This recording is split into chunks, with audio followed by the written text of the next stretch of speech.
चलिए स्टार्ट करते हैं थर्ड वीडियो से, और इसमें हम कवर करेंगे सेल ऑर्गेनल्स।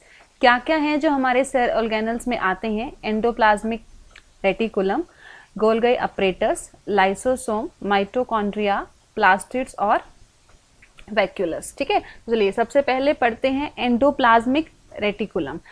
ईआर जो है हमारे पास, शॉर्ट फॉर्म में इसे हम ईआर भी बोल देते हैं। ठीक है, जो ईआर है हमारे पास वो लार्ज नेटवर्क होता है मेम्ब्रेन बाउंड ट्यूब्स का, जैसे आप देख रहे हैं यहाँ पर। ठीक है, so it's a large network. ये ऑलमोस्ट थ्रू आउट साइटोप्लाज्म आपका फैला होता है। दो तरह की ईआर होती है हमारे पास, एक होती है आरईआर और एक हमारे पास होती है एसईआर। आरईआर मतलब रफ एंडोप्लाज्मिक रेटिकुलम और एसईआर मतलब स्मूथ एंडोप्लाज्मिक रेटिकुलम।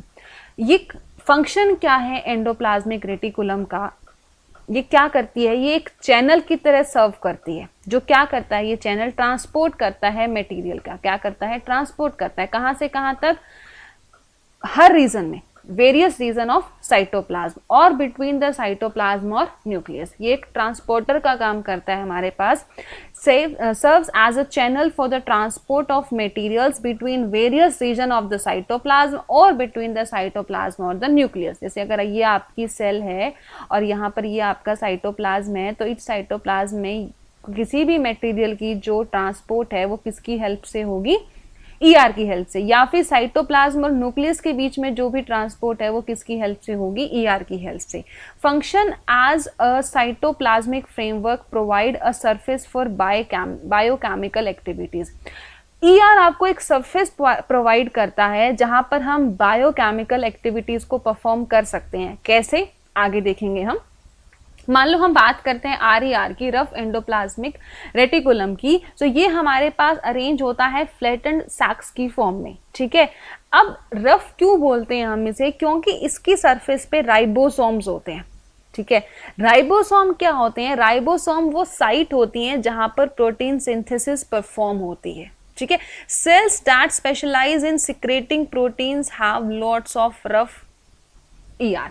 जहां पर ऐसी सेल्स जिनका मेन काम है कि वो प्रोटीन को सीक्रेट करेंगी, मतलब प्रोटीन को बनाएंगी, सिंथेसाइज करेंगी, वो सेल हमारे पास मोस्टली उनमें आरईआर बहुत ज्यादा होता है। ठीक है, so cells that specialize in secreting proteins have lots of rough ER.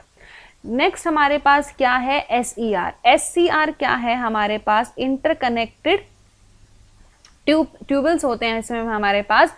Smooth क्यों बोलते हैं? क्योंकि इसकी सरफेस पे कोई भी राइबोसोम नहीं होता। तो काम क्या है इसका? इसका काम है ये हमारे फैट मॉलिक्यूल्स और लिपिड्स बनाने में हेल्प करता है। ठीक है, जो लिवर सेल होती हैं, लिवर सेल में एससीआर क्या करता है? डिटॉक्सिफाई करता है बहुत सारे पॉइजन्स और ड्रग्स को। अगर आपसे कोई पूछे कि एससीआर का काम क्या है, अगर इंडिविजुअली पूछे कि आरईआर का क्या काम है और एससीआर का क्या काम है, तो आरईआर हमारी यूज होती है प्रोटीन सिंथेसिस में। क्यों? क्योंकि उसकी सरफेस पे क्या होते हैं? राइबोसोम्स। और एससीआर हमारे पास, इसमें कोई राइबोसोम्स नहीं होते सरफेस पे। ये हमारे काम आती है फैट मॉलिक्यूल्स और लिपिड्स बनाने के, या फिर डिटॉक्सिफाई करती है बहुत सारे पॉइजन्स और ड्रग्स को। ये देखो, ये पूरा का पूरा आपका ईआर है, एंडोप्लाज्मिक रेटिकुलम है। ये जो आपको नजर आ रहा है, जहां पे आपको डॉट नजर आ रहे हैं, डॉट आपके राइबोसोम्स है। इसे हम बोलते हैं रफ एंडोप्लाज्मिक रेटिकुलम। और ये जो हमारी है, ये है हमारी स्मूथ एंडोप्लाज्मिक रेटिकुलम। तो ये हमारी स्मूथ है और ये जो पोर्शन है ये हमारा क्या है? रफ एंडोप्लाज्मिक रेटिकुलम है। फाइन। नेक्स्ट हमारे पास है मेम्ब्रेन बायोजेनेसिस। मेम्ब्रेन बायोजेनेसिस क्या होता है? It is a process, just एक डेफिनेशन आपको याद करनी है 1 मार्क्स के हिसाब से। ठीक है, फॉर 1 मार्क क्वेश्चन कि मेम्ब्रेन बायोजेनेसिस हमारे पास होता है क्या? It is a process of formation of the cell membrane from proteins and lipids. Protein and lipids की हेल्प से सेल मेम्ब्रेन का बनना, उसे हम क्या बोलते हैं? Membrane biogenesis. ठीक है, नेक्स्ट हमारे पास क्या है? Golgi apparatus. गोल्गी अपरेटस सबसे पहले डिस्कवर किसने किया था? इन्होंने किया था, जो हमें यहाँ पे स्क्रीन पर नजर आ रहे हैं। ये हमारे पास कौन है? Camillo Golgi. ठीक है, अब काम क्या है गोल्गी अपरेटस का? It consist of a system of membrane bound vesicles. सबसे पहले तो मेम्ब्रेन बाउंड मतलब मेम्ब्रेन होती है, वेसिकल्स होती हैं जो अरेंज होती हैं एक दूसरे के parallel. Arrange parallel to each other stacks और सिस्टम्स की फॉर्म में, ठीक है। अब जो भी मटेरियल हमारा ईआर एंडोप्लाज्मिक रेटिकुलम के पास सिंथेसाइज्ड हुआ है उसको पैक और डिस्पैच कौन करेगा? गोल्गी अपरेटस करेगा। The material synthesized near the ER is packed and dispatch to various targets inside and outside the cell, अंदर भी और बाहर भी, through the help of Golgi apparatus. अगर कोई आपसे पूछे कि ईआर ने जो सामान बनाया है उसको पैक और डिस्पैच कौन करेगा? कौन करेगा? Golgi apparatus. Again 1 mark question, ठीक है। Next is its function include, 3 function है इसके, बहुत इंपॉर्टेंट, स्टोरेज, मॉडिफिकेशन और पैकेजिंग। 3 फंक्शन है हमारे पास गोल्गी अपरेटस के, storage, modification and packaging, plus ये हमारे पास क्या करती है? लाइसोसोम की फॉर्मेशन भी करती है। आप पूछेंगे मैडम लाइसोसोम क्या होता है? थोड़ा सा वेट कीजिए, 5 मिनट बाद वो भी पता चल जाएगा। लाइसोसोम भी हमारा one of the cell organelles है, ठीक है। सो गोल्गी अपरेटस क्या करती है? स्टोरेज करती है, ठीक है, और क्या करती है? मॉडिफिकेशन करती है और पैकिंग करती है प्रोडक्ट्स की, प्लस फॉर्मेशन करती है लाइसोसोम की। ये हमारे पास गोल्गी अपरेटस का स्ट्रक्चर है। आपको इतना कॉम्प्लेक्स स्ट्रक्चर समझने की जरूरत नहीं है, सिर्फ आप ये देखिए कि हमारे पास सिस्टम्स की फॉर्म में होता है। जैसे जैसे आपको कुछ ट्रांसपोर्ट करना होता है तो यहाँ से ये जो सिस्टम है ये अलग हो जाता है, ये पर्टिकुलर चीज यहाँ से अलग हो गई और फिर ये हमारी शिपिंग में यूज होती है, ठीक है। देखो ये हमारे पास ट्रांसपोर्ट वेसिकल्स फ्रॉम ईआर, ये ईआर से आ रही है तो ये इसको अपने अंदर जोड़ लेगा, ठीक है। यहाँ से ये बाहर जा रही है, ठीक है, तो ये हमारे इस तरीके से ट्रांसपोर्ट करेगा अदर पार्ट्स में, फाइन। नेक्स्ट हमारे पास क्या है? लाइसोसोम। 1 मार्क्स का क्वेश्चन जो हमारा फॉर श्योर आता है इस क्वेश्चन से, one of the very important question, कि लाइसोसोम का दूसरा नाम क्या है, या फिर सुसाइड बैग्स हम किसे बोलते हैं? किस पार्ट को हम सुसाइडल बैग्स बोलते हैं, ठीक है। सो वो हमारा लाइसोसोम्स है। क्यों बोलते हैं इसे हम सुसाइड बैग? क्यों बोलते हैं इसे हम सुसाइड बैग्स? चलो पढ़ते हैं इसके बारे में।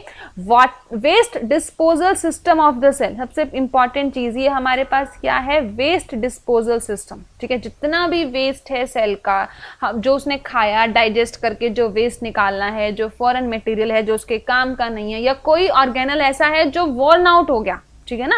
मान लो हमें चोट लग गई, कोई ना कोई सेल, कोई ना कोई ऑर्गेनल हमारा उसमें वॉर्न आउट हो गया, ठीक है। मतलब वॉर्न आउट का मतलब लगा लो आपकी कुछ टूट गया, फूट गया, या खराब हो गया, या मर गया एक तरीके से, ठीक है। तो उन सबको क्लीन करने का काम किसका है? लाइसोसोम का।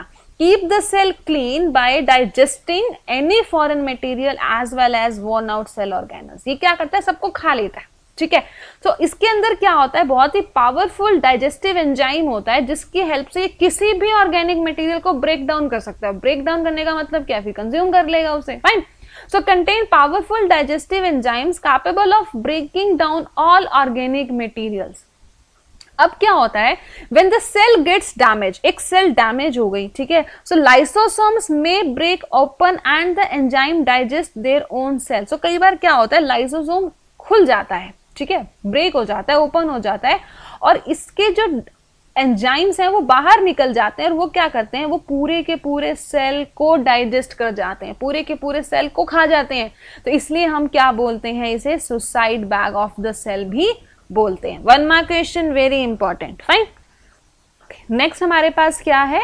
Mitochondria. Mitochondria again one very important 1 mark question, कि सेल का पावर हाउस किसे कहते हैं, या माइटोकॉन्ड्रिया को सेल का क्या बोलते हैं, ठीक है। So the power house of cell is what? Mitochondria, known as the power house of the cell. अब इसे पावर हाउस क्यों बोलते हैं? देखो, किसी भी काम को करने के लिए, किसी भी केमिकल एक्टिविटी को होने के लिए एक एनर्जी चाहिए होती है, और वो एनर्जी सेल को कौन देता है? माइटोकॉन्ड्रिया देता है, ठीक है। The energy required for various chemical activities is released by mitochondria. कैसे? In the form of ATP molecules. अब एटीपी क्या होता है? Adenosine triphosphate. एटीपी को हम क्या बोल सकते हैं? ATP is also known as energy currency of the cell. हमारे सेल की एनर्जी करेंसी होती है ये, ठीक है। माइटोकॉन्ड्रिया की 2 मेम्ब्रेन कवरिंग होती है। एक आउटर मेम्ब्रेन होती है जो पोरस होती है, पोरस मतलब उसमें से हम कोई भी मटेरियल इन और आउट फ्लो कर सकता है। और जो इनर मेम्ब्रेन, देखो ये इसकी आउटर मेम्ब्रेन है, ये पोरस होती है, जो इनर मेम्ब्रेन होती है वो हमारे पास फोल्डेड होती है, ठीक है, इस तरीके से। ये सारी हमारी इनर मेम्ब्रेन है जो ऐसे फोल्ड है, ठीक है। So mitochondria are able to make their own protein. जो माइटोकॉन्ड्रिया है उसकी एक प्रॉपर्टी होती है, वो अपना प्रोटीन खुद बना सकता है, ठीक है।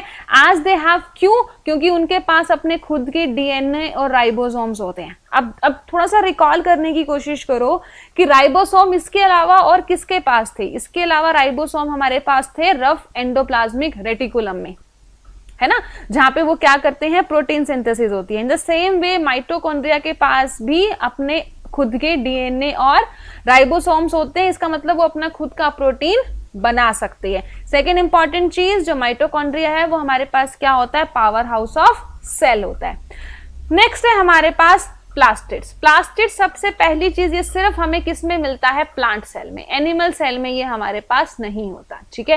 प्लांट सेल में ये दो तरीके का होता है, क्रोमोप्लास्ट जो हमारा कलर्ड पोर्शन होता है, और ल्यूकोप्लास्ट जो हमारा कलरलेस पोर्शन होता है, ठीक है। क्रोमोप्लास्ट जो है उसका एक एग्जाम्पल है हमारे पास क्लोरोफिल, ठीक है। सो क्लोरोफिल हमारा एग्जाम्पल है। जो ल्यूकोप्लास्ट है हमारे पास वो हमारा स्टोर करता है क्या चीज, स्टार्च, ऑयल्स, प्रोटीन, ग्रैनुअल्स, ठीक है। Leucoplast store material such as starch, oil, protein. Plastids contain membrane layers embedded in a material called stroma. Membrane layer होती है जो एक एम्बेडेड होती है किसी मटेरियल में, उसे हम क्या बोलते हैं, stroma. Has a similar structure like mitochondria, मतलब they have their own DNA and ribosomes, मतलब they can make their own protein, fine. So this is what plastids, they can make their own protein, they have their own DNA and ribosome. सिर्फ plant cell में present होता है। अगर आपसे कोई difference पूछे, मान लो एनिमल सेल और प्लांट सेल में, तो अभी तक हमने दो चीजें तो बहुत अच्छे से कवर की कि प्लांट सेल में एक तो सेल वॉल होती है, दूसरा प्लांट सेल में हमारे पास क्या होता है, प्लास्टिड्स होते हैं, ठीक है। नेक्स्ट हमारे पास है वेक्यूलस। वेक्यूलस में हमारे पास क्या होता है, स्टोरेज सैक फॉर सॉलिड और लिक्विड कंटेंट। ये स्टोरेज सैक की तरह काम करता है हमारे पास, ठीक है। एनिमल सेल में बहुत छोटे होते हैं ये, लेकिन प्लांट सेल में बहुत बड़े होते हैं। अगेन एक डिफरेंस आ गया आपका एनिमल सेल और प्लांट सेल में, कि प्लांट सेल में जो हमारे पास वैक्यूलस होते हैं वो हमारे पास बहुत बड़े होते हैं, और जो एनिमल सेल होते हैं उसमें बहुत छोटे होते हैं। Small size present in animals and large size in plants, fine. So in plant cell they are full of cell sap and provide turgidity and rigidity to the cell. देखो ज्यादा जरूरत होती है प्लांट्स को रिजिडिटी की, है ना, ताकि वो हवा में मुड़े ना, एक सॉलिड रहे हमेशा। तो इसलिए हमारे पास हमेशा ये जो वैक्यूलस होते हैं हमारे पास फुल होते हैं प्लांट सेल में, ठीक है। अब वैक्यूलस स्टोर्स एमिनो एसिड्स, क्या क्या स्टोर करते हैं, amino acid, sugars, organic acid और कुछ protein. In amoeba the food vacuole contains the food items that the amoeba has consume. तो इन अमीबा में क्या होता है, जो अमीबा में एक फ्यूल वैक्यूल प्रोवाइड होता है उसके पास, ठीक है, जिसमें वो क्या होता है, जो भी फूड वो खाता है वो उसमें चला जाता है, ठीक है। It plays an important role in expelling excess water and some waste from the cell. इसका थोड़ा सा रोल इसमें भी है कि ये क्या करता है, जो एक्सेस वाटर है हमारी सेल का उसे बाहर निकालने में यूज होता है, ठीक है। नेक्स्ट है हमारे पास राइबोसोम्स। ये एक कोई ऑर्गेनल नहीं है, ये सिर्फ आपने बहुत बार राइबोसोम पढ़ लिया है ना। राइबोसोम हमने कहाँ पढ़ा, हमने रफ एंडोप्लाज्मिक रेटिकुलम में भी पढ़ा, हमने प्लास्टिड्स में भी पढ़ा, हमने माइटोकॉन्ड्रिया में भी पढ़ा, हमने 2-3 जगह ये पढ़ लिया, ठीक है। हमने इसको रफ एंडोप्लाज्मिक रेटिकुलम में पढ़ा, इसको माइटोकॉन्ड्रिया में पढ़ा, इसको हमने फिर प्लास्टिड्स में पढ़ा, है ना। तो ये होता क्या है हमारे पास, राइबोसोम्स। राइबोसोम हमारे पास क्या है, एक डेंस स्फेरिकल और ग्रेनुअल पार्टिकल्स होते हैं, ठीक है, प्रेजेंट फ्रीली इन मैट्रिक्स और remain attached to rough endoplasmic reticulum. इसके मेजर कॉन्स्टिट्यूएंट्स क्या है, आरएनए और प्रोटीन। किसी भी मेम्ब्रेन से ये बाउंड नहीं होते, प्रोकायोटिक और यूकायोटिक दोनों सेल्स में प्रेजेंट होते हैं, ठीक है। इंपॉर्टेंट रोल क्या है इनका, प्रोटीन सिंथेसिस। जो एक लाइन आपको इस पूरी स्लाइड्स में से याद रखनी है वो ये है कि इसका इंपॉर्टेंट रोल क्या है, प्रोटीन सिंथेसिस, ठीक है। सो ये हमारे पास क्या होते हैं, ribosomes. So this is it for the chapter. हमने बायो का फर्स्ट चैप्टर एनसीईआरटी का पूरा कवर किया है। इसके बाद हम क्वेश्चंस करेंगे। सबसे पहले हम करेंगे आपके एक्सरसाइज के क्वेश्चंस, इंटेक्स क्वेश्चंस जो आपके चैप्टर के बीच बीच में दिए हुए हैं। उसके बाद हम कवर करेंगे एक्सरसाइज के questions. Fine, thank you. Hope you enjoyed the video. Please like, share and subscribe our channel और हाँ बेल आइकन दबाना ना भूलें। Thank you.